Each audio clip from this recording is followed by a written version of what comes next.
अगर किसी घर में 2-3 बहुएं होती हैं, अच्छा, और उस घर में उनका ससुर किसी सरकारी विभाग से रिटायर होकर पेंशन पा रहा होता है, ठीक है। तो उस घर में एक बहू ऐसी होती है, इसकी भैंस की आंख, वो ससुर का और ससुर की पेंशन का बड़ा ख्याल रखती है। सुबह ही उठ के उसको गर्म पानी दे देगी, सुबह ही उठ के चाय बना के दे देगी, सुबह ही उठ के नाश्ता बना के दे देगी, और इसके दिमाग में ये चलता रहता है कि किस बहाने ससुर से पेंशन से पैसे मांगू।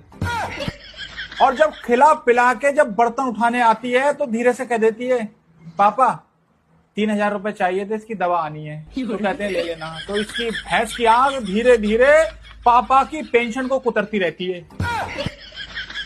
अगर मोहल्ले के अंदर कोई क्लिनिक होता है और इसकी वही वाली बहू जो चालाक होती है वो अपनी दवा लेने जाती है, तो डॉक्टर से कहती है कि दवा लिख लेना, इसके दादू आएंगे वो दे जाएंगे पैसे। और इसी बीच अगर दादू को खांसी हो जाए तो दादू खांसी का सिरप लेने जाता है उस क्लिनिक पे, और सिरप होता है 100 रुपए का, तो डॉक्टर भाई साहब 800 रुपए का पर्चा थमा देता है। तो वो कहता है 800 रुपए, कहता है वो आपकी छोटी वाली बहू है ना, वो 700 रुपए की दवा लेके गई, तो दादू को इसकी भैंस की आंख वो खांसी का सिरप 800 रुपए का पड़ गया।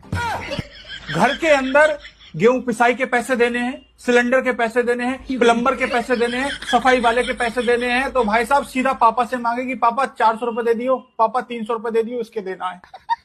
और ये जो पापा होता है ना बच्चों का दादू, ये जहां सोता होता है ना, तो उस बिस्तर के नीचे या तकिए के नीचे भाई साहब ये कुछ 1,000-2,000 रुपए टूटे हुए जरूर रखता है। बात तो सही है। तो ये इसकी बहू, इसकी भैंस की आंख उस पैसों की ना भाई साहब धज्जियां उड़ा देती है।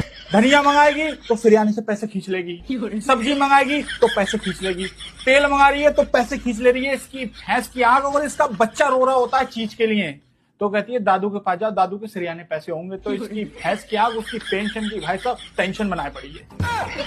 और अगर इसकी नंद अपनी ससुराल से मेहमानी खाने वगैरह आ जाती है तो इसकी भैंस की आंख ये वाली बहू उस नंद पे इतना ध्यान रखती है कहीं ऐसा ना हो कि बच्चों के दादू बच्चों की बुआ को कुछ सरखा ना दें।